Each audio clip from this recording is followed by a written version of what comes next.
Today, we've got another book we're going to look at. It's called The Red Lion, and in it, the writer actually talks about Saint Germain, from whom the wisdom and magic spells in this here book spring forth. He's the wellspring of the shenanigans going on in this book. So, this book is fiction. It has a lot of interesting texts and stories in it to do with spirituality and alchemy and the Hermetic principles, Saint Germain, other sorts of things like that. So we'll actually have a little look at this book a bit more. It's by Maria Zepes, and it was actually banned in the country it came out in, which I think was Hungary. I'm not sure. Yeah, published in Hungary and then banned by the government for the amazing contents of it. It's a really cool story. It's about a guy who is searching for the Philosopher's Stone, and he has to go through several lifetimes, which involves dying, being reborn, not remembering anything, and then getting memories of your past lives, and carrying on his mission to find the Red Lion, the elixir of life, the Philosopher's Stone. So yeah, we're gonna have a little look here, and I was just gonna start by reading a chapter. It's not very long. Don't panic. Oh, chapter! Bloody hell! It's a chapter talking about Saint Germain. And like I said, Saint Germain is apparently the guy who spoke to the writers of this book. He communicated with them from beyond the grave, apparently. Depends what you want to believe about that, but I just thought it'd be cool to hear a little bit more about him. He was a really interesting character, and we're going to jump in towards the end of the book here. You see there's quite a lot still to go, so we're getting towards the end now. And it's not really a spoiler at all, this part. It's just very interesting in relation to what we're talking about. So, this chapter's called The Ghost. And they basically... I won't say anything, I'll just jump into it. It was a Russian chronicler who reported Saint Germain's first appearance after his death. He reported that sometime during the winter of 1875 and 1876, the Count had had an important discussion with Tsarina, CZ is how it's spelled. The second report came from Count Chalons, who had just returned from his assignment as ambassador to Venice. He told his friends how he had seen Saint Germain in the Piazza San Marco the evening before he left. Saint Germain had seemed youthful and alert, and had laughed over the news of his own death. Probably should have said that. The world believed him dead at this point. That's all I'll say. "He who is buried many times lives forever," he said, smiling. Then he proceeded to tell the Count Chalons the most intimate news about his family and distant relatives. His information surprised the ambassador greatly. "To tell you the truth, I didn't believe him," Count Chalons related, "and I thought he was going to be unspeakably vain to use such means to get an effect. But when I got home, I found out he was telling the truth, even though changes had taken place that no outsider could have readily learned. Of course, the most interesting thing was that none of the family had talked to Saint Germain or even seen him in years." The third appearance was 1789, 5 years after his death, to the Countess Diadema, who related the incident in her memoirs, though she only told a little about their conversation. It occurred again in the Recollets church during the morning mass. Suddenly she saw Saint Germain's dark-clothed figure beside her. He gave her a friendly nod. "His presence was so natural and serene," the Countess wrote, "that I was not the least bit frightened. It was just like continuing a conversation that had been interrupted the moment before. He spoke, and I answered like a sleepwalker, though I was more intensely aware of my surroundings than I have ever been before. "Then the news of your death was false," I said joyfully. "I should have known." "To the world the news is true, madame," he replied gently, "but those who do not believe in death know that all such news is basically erroneous." "I can't thank you enough for the hope you've given an old woman heading for the grave. Thank God I can see you again. You know, my faith is as weak as my character, and I am prey to destructive doubts. I'm afraid to die and long for certainty, but I always kill the most soothing arguments with the poison of doubt. I dread the thought of annihilation in the cold, frozen darkness. My elements are heat, light, and motion. My body is a disobedient wreck, but my soul is as alive with curiosity and energy." "You will live many times, madame," he responded, "simply because you wish to live. Your soul is a vigorous young tree. The state of your body is only in autumn. Who can say the tree is dead when winter comes? Many new springs will bring buds and flowers, and many summers will bring it thick with foliage and fruit." That sounds a lot like the sonnets that we've been looking at, and we're going to look at number 4 later on this episode. "I wished our conversation could have lasted forever," the Countess related. "After Mass, I asked him to see my coach. He took my arm to support me. My legs were weak and arthritic. Once we got outside, I noticed how young and healthy he looked. His arm was like steel beneath mine, and he walked with a springy step. When he saw how I clung to him, he got into the coach and drove home with me. We drove slowly, and I even told the coachman to make a detour just so I could talk to him a little longer. There were so many things to talk about.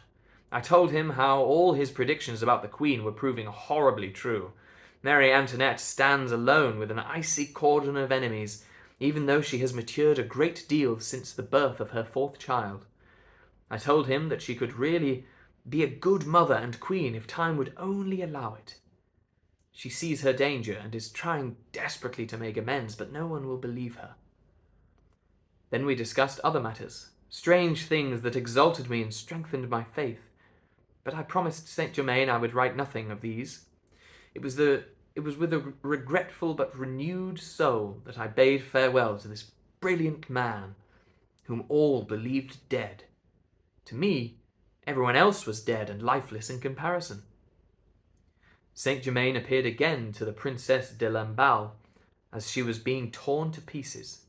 He also stood beside Jeanne du Barry at her execution, a noble, reserved figure amidst the screaming mob. These details came from Grosley, who also tells how Saint Germain disappeared from prison.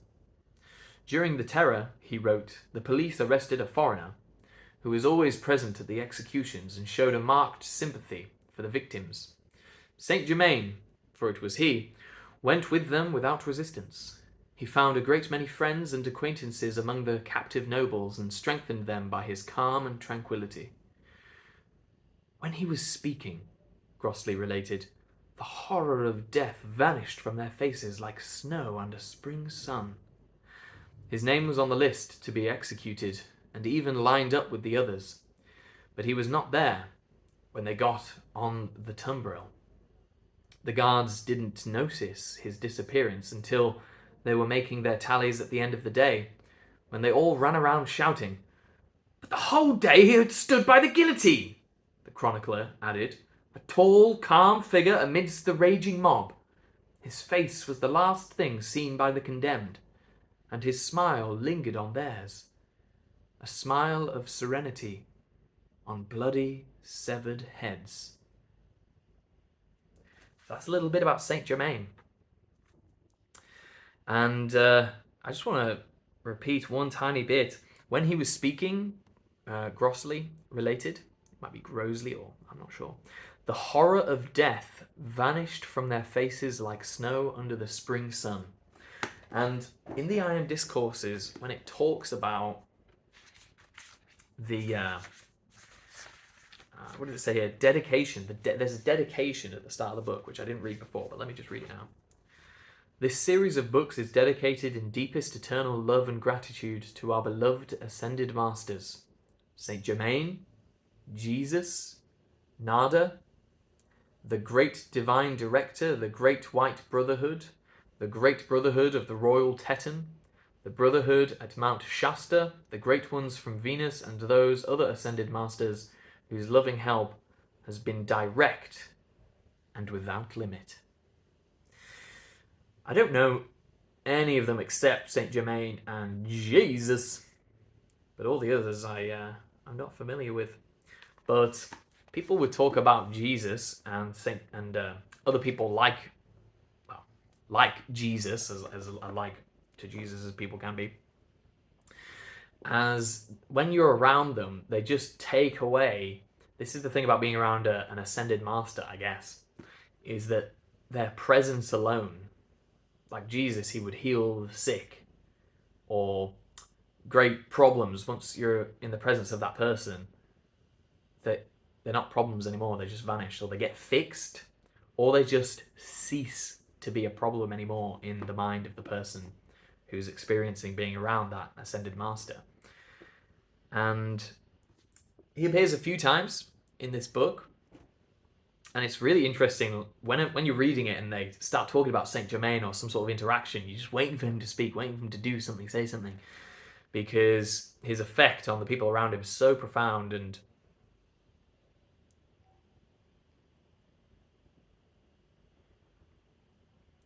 I think it's that sort of charisma and presence that most people want. And I'm a voice coach. I teach people public speaking, elocution, things like that. And I always get people asking about, how can I have gravitas? How can I have, authority? How can I have impact? And the thing that I don't tell them is that Jesus, the ascended masters, what did they do? It was this lovingness. Like Saint Germain, he's watching the people get executed, the nobles, who were, totally stuck up and ridiculous, and many of them, sick to their hearts. And he's watching them be executed with pity. He'd have an empathy for them. He wouldn't judge them, however bad they've been. And I think try this when you're next speaking to your parents or somebody you have a lot of conflict with, and you're getting onto a subject like, I don't know, say you are like, I'm British, but say you're an American watching this, and maybe you really like Joe Biden, and your parents really like Trump, and you're talking to them about Trump. When they're talking, don't judge anything they're saying. Just have zero judgment. Oh, you like Trump? Oh, what did he say at this rally? Oh, okay. He said that. Interesting. No, don't have any judgment about it. Like, that's good, or that's bad, or that's dumb, or that's, not what the facts say, or whatever. Just remove the judgment from these conversations. And anytime you notice, I'm a judger myself. I'm the ENFJ personality type, or INFJ. I sort of oscillate between the two. And the J is for judging. And the opposite in that model, the, what's it called? Something Briggs personality test, would be perception. So instead of judging, just perceive. Just perceive. And see if that does anything to the conversation, the atmosphere. If somebody's getting a little bit irate with you, just think, are you judging what they're saying? Even if you're not saying anything negative or whatever, are you judging what they're saying? Is there a thought? Maybe there's a negative thought about them. Maybe you haven't said it, but you've got that thought. And that can be enough to create that tension. Let's have a look at the I Am discourses now. So, by the way, today is going to be a little bit more curated. I should have said that at the start. I read through sections earlier and I've tried to pick some really juicy bits. But yeah, let's jump in here. And I think we might have covered a little bit of this, but I'm going to go through now. The outer experience of life is but a constant, changing, passing picture that the outer mind has created in its presence, imagination, of being the real actor. Thus is the attention so constantly fixed upon the outer, which alone contains imperfection, that the children of God have forgotten their own divinity and must come back to it again. And it is written as a person, by the way. It's written with a capital I. God is the giver, the receiver, and the gift. And all of those are in capitals as well, because we're talking about a person. And is the sole owner of all the intelligence, substance, energy, and opulence there is in the universe. By the way, I should have said, just to remind you, these are the words of that guy I was talking about earlier who was watching the people get executed and then vanished. If the children of God would learn to give for the joy of giving, whether it be love, money, service, or whatever it may be, they would open the door to such vast opulence that it would be impossible to want for a single thing in the outer expression. The unfortunate thing in humanity which has caused such rampant selfishness and unprecedented condemnation of each other is the idea of claiming ownership to these wonderful blessings of God. For there is but one love acting, one intelligence, power, and substance, and that is God in every individual. The warning that should be placed before every student and individual is to guard against the desire of outer self to claim power of its own. If in every act of personality God were given full credit, this is one of the bits I think we've done, transformations unbelievable could not help taking place in the one thus giving full credit and power where it belongs. There has rarely been a correct understanding of supply and demand. There is positively abundant supply of omnipresent, but the demand for it must be made before the law of the universe permits it to come into the expression and use of the individual. The individual, having free will, must consciously, with full determination, make the demand, and it cannot fail to come forth into expression, no matter what it is, so long as the individual holds an unwavering, determined consciousness. This simple statement used with sincere determination, here's the statement: I am the great opulence of God made visible in my use right now and continuously. This statement will bring to the individual all he can possibly use. The limiting element so many students seem to be unaware of is that they start out declaring the truth, for instance, as in the above statement, but before many hours have passed over their heads, if they were to analyze themselves conscientiously, they would find in their feelings lurking doubt or fear, for both these are feelings. Naturally, this neutralizes to a large extent the constructive force that would quickly bring about the fulfillment of the desire or demand. Once a student can become fully aware that every right desire or wish is God in action, propelling his energy forth to full accomplishment, and is always self-sustained, he would become aware of the limitless love, power, and intelligence he has with which to accomplish any given purpose. With this simple understanding, the word failure would be completely wiped out from his world, and in a very short time from his consciousness, because he would see that he was wielding intelligence and power that could not fail. Thus, students and individuals come into their full dominion as God intends.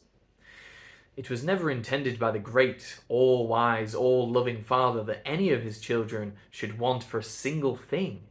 But because they allow their attention to become fixed on the outer appearance, which is like the changing sands of the desert, they have, knowingly or unknowingly, cut themselves off, to a larger degree, from the great opulence and intelligence. This great opulence is their birthright, which everyone can have who will again turn to the I am, the active principle of God forever within himself as the only source of active life, intelligence, and opulence. The only source. Because if you're like, ooh, but just in case that one doesn't work, let me get another one. That's doubt. And the invocation, the spell that you cast, I am X, Y, Z, won't work.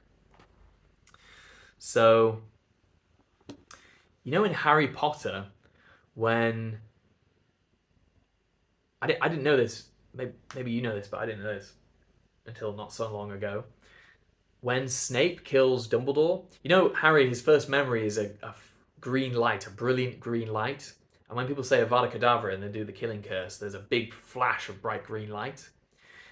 And for Voldemort's flash is especially bright and green because he has an intention behind the spell that most other people don't have. It's so, hateful. The will to kill in him is so much stronger than many other people. He's the Dark Lord. That in Harry's memory, it's that brilliant bright green. When Snape kills Dumbledore, it's a little bluish. And I saw this theory online, and I think this is true, that he didn't really mean it. He really didn't want to do it. But he had to mean it a little bit. So that's why it's a weird colour. It came out blue. And, Wingardium Leviosa, not Leviosa, the way you say it, there's an intention behind the spells. When you cast a spell, there's a certain intention you put into it. And depending on the intention you put in, that will dictate how the spell results. If you don't really mean the spell when you do it, it's going to come out a little differently. But if you can get in tune with what the frequency of the vibration, the energy of that spell, if you can tune yourself into it with your intention when you say it, it'll be a lot more powerful and potent. And it's like that when you say things, when you do this manifestation shindig. The Statesman. I'm not gonna lie, I found some of the last readings from The Statesman a little bit, and so I had a real dig in today to try and get some good stuff. And I'm not gonna lie, I was fascinated. Some really interesting stuff. I'm not sure how long this episode's going on now, and they're serving dinner. So I want to go do that, but I also want to get everything in here. Solid. We'll just go for a long bit. Expertise, laws, and institutions. Now, I'm just going to read quotes. I'm skipping out some bits. Just give you the good stuff. Laws are compared to a stupid person who will not change his behavior when new information is available because he refuses to take it in.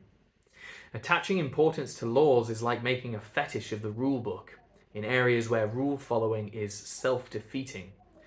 In a sarcastic and rather funny portrayal of what we would call bureaucratic procedures, Plato gives us a new argument for the importance of the expert.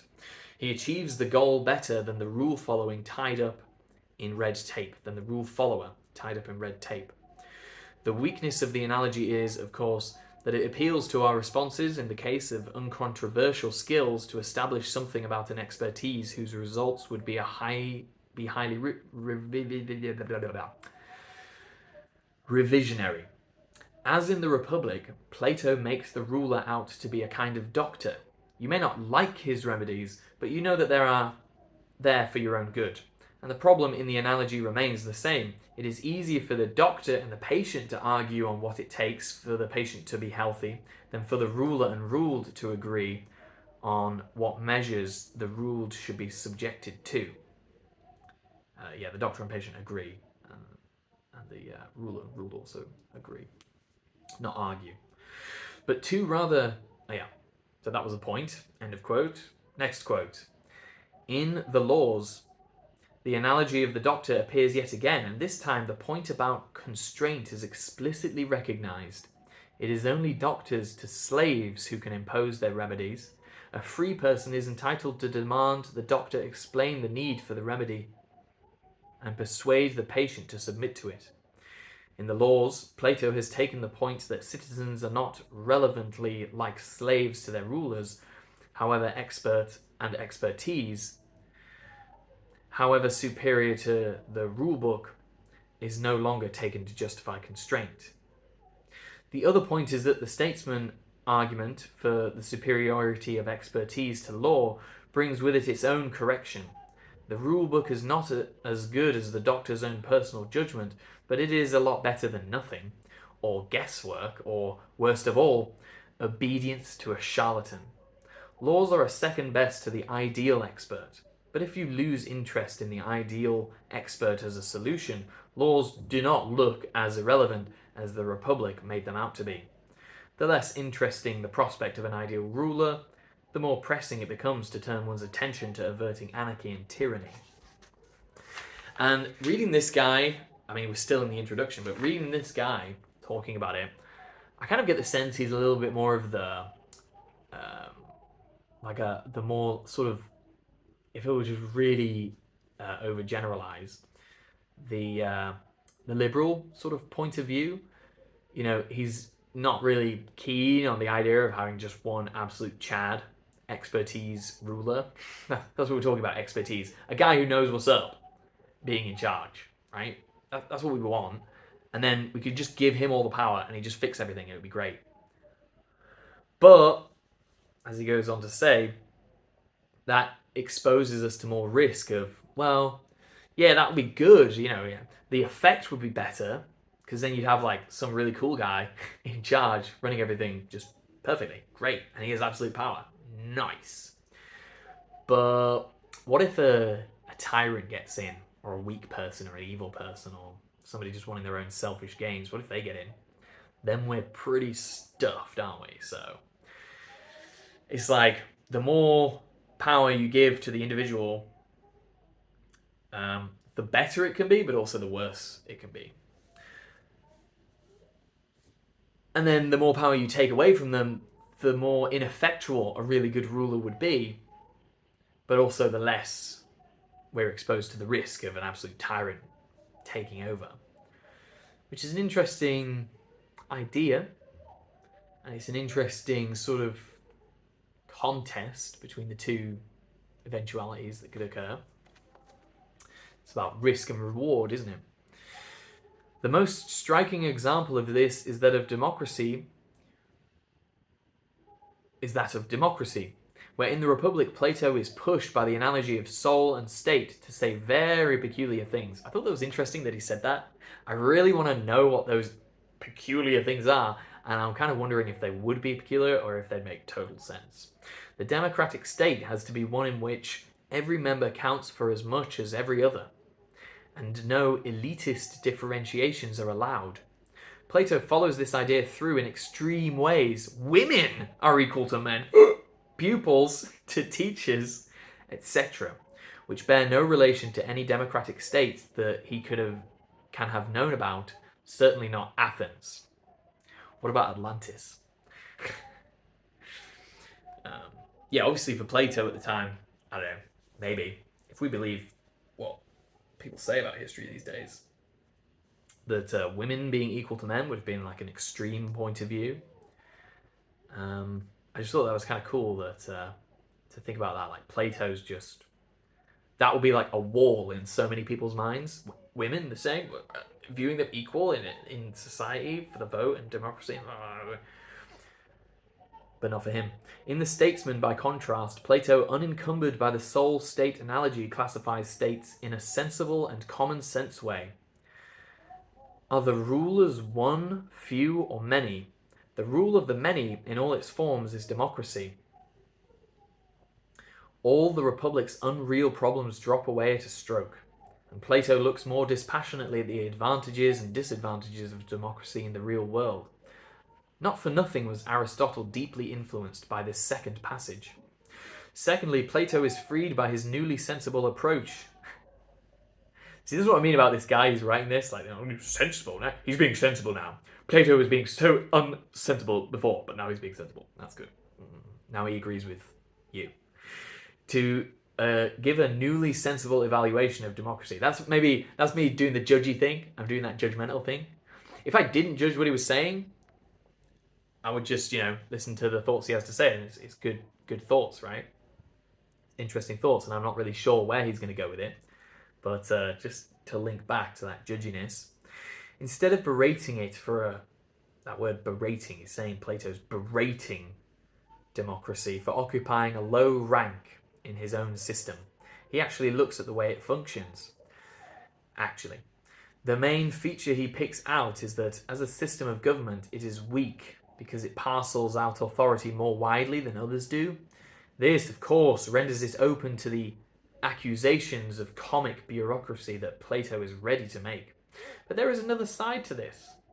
A system that makes it difficult for the virtuous to take control and impose their expertise is also a system that makes it difficult for the vicious and selfish to take control and impose their own views and interests.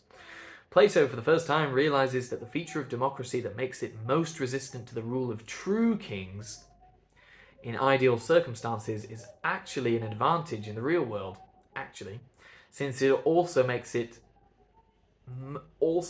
most resistant to dictatorship.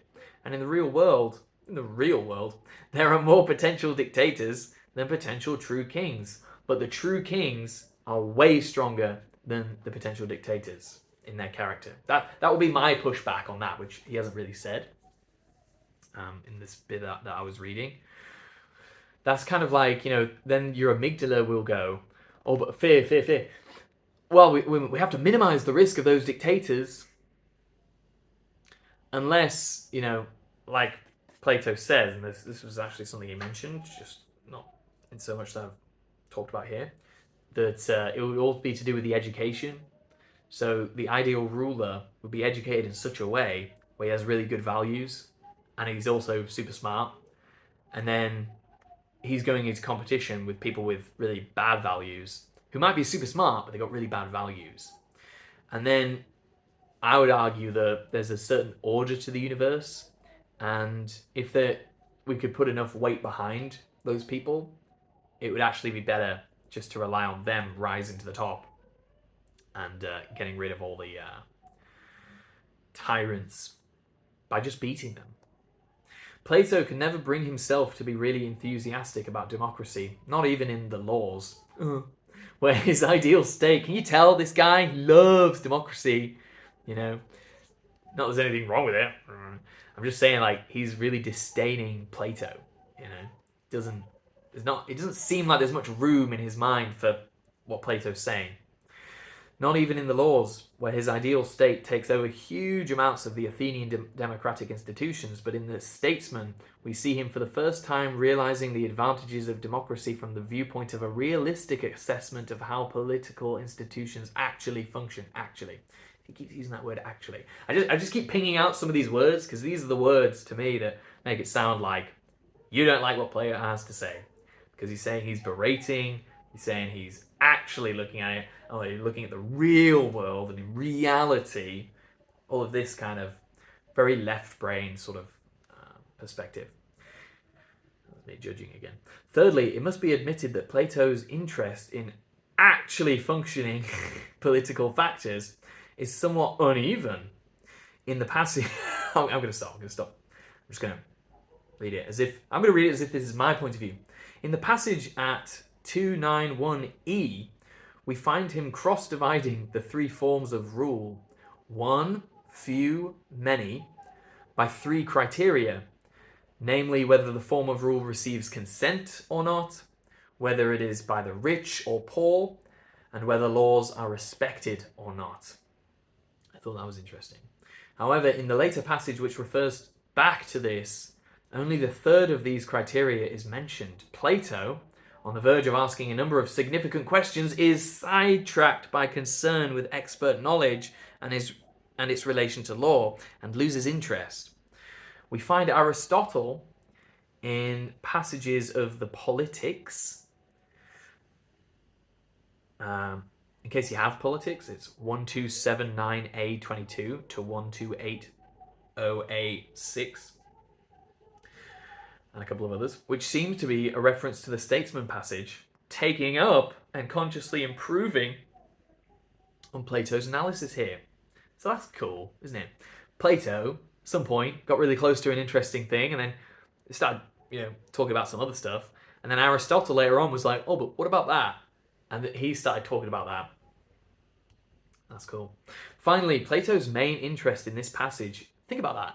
You'd have to wait decades to get a group of guys together who could think and speak and use language and write and all this stuff and the materials and everything to record stuff again.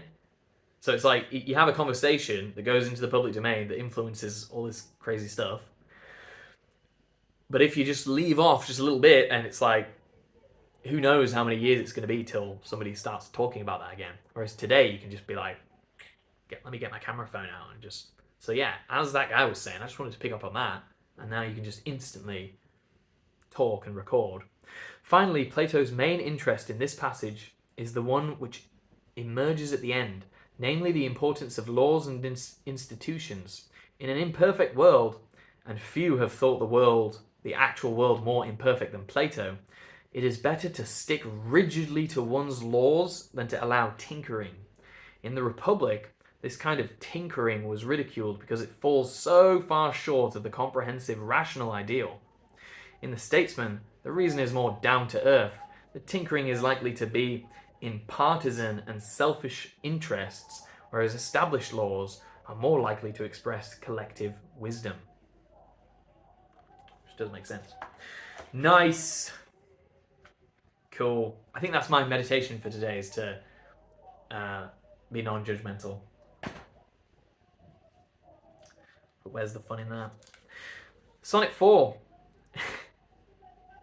Let's remember what we said about Saint Germain and the buds and life that will come round. It's the autumn now, winter. Who can say what will sprout again next spring? Unthrifty loveliness, why dost thou spend upon thyself thy beauty's legacy? Nature's bequest gives nothing but doth lend, and being frank she lends to those are free. Then, beauteous niggard, why dost thou abuse the bounteous largesse given thee to give? Profitless usurer, why dost thou use so great a sum of sums, yet canst not live? For having traffic with thyself alone, thou of thyself, thy sweet self, dost deceive. Then how, when nature calls thee to be gone, what acceptable audit canst thou leave? Thy unused beauty must be tombed with thee, which used lives the executor to be lives. Nice. Last line. Thy unused beauty must be tombed with thee, which used lives the executor to be. UZ. Yeah, when in Shakespeare where he has an ED on the end of a word, you're supposed to say it. Otherwise he'll just put an apostrophe. Yeah, like remembered. I don't know if you can see, is it remembered and there's an apostrophe?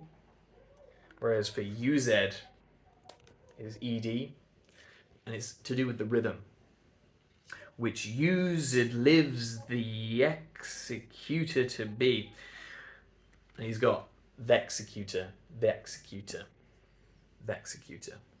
Which used lives the executor to be. There you go. Kind of sorts out the rhythm. It's a bit tricky to say. Which used lives the executor to be. So that's interesting. It's like nature's almost like a money lender, like a bank, and it's stored up all this value, all this wisdom, this intelligence over Lord knows how long, to then go, all right, there's your genes. Go, create something new out of it. And then you're like, let me take these genes and I'll use it all for myself. And then when it comes time to die, nature's like, cool, time to die now. So did you take what I give you? You use it well. You create something like a nice legacy that you're gonna build on. Oh no, you didn't have any kids. Oh, so you just wasted that money. I mean, you didn't waste it. You used it on your own life, but you didn't leave a legacy behind. Seems like a bit of a waste. You know, nature. He's sort of saying it like nature. He's anthropomorphizing nature to be like, hey, you've got this to go and create a legacy, to continue the chain. Don't stop it there with you, because you can just keep passing it on, and I'll just keep lending out life force energy, no problem. Makes no difference to me. Why don't you do that? So there you go. All right, I'm a little bit scared how long this episode is going to be, but that's episode 4. Hopefully things were a little bit more curated. and hopefully a little bit more juicy in the quotes that I read, and there's a bit less guff. And I've added in my own guff in between, but hopefully that's interesting or insightful. And that's it. Thank you so much. Peace.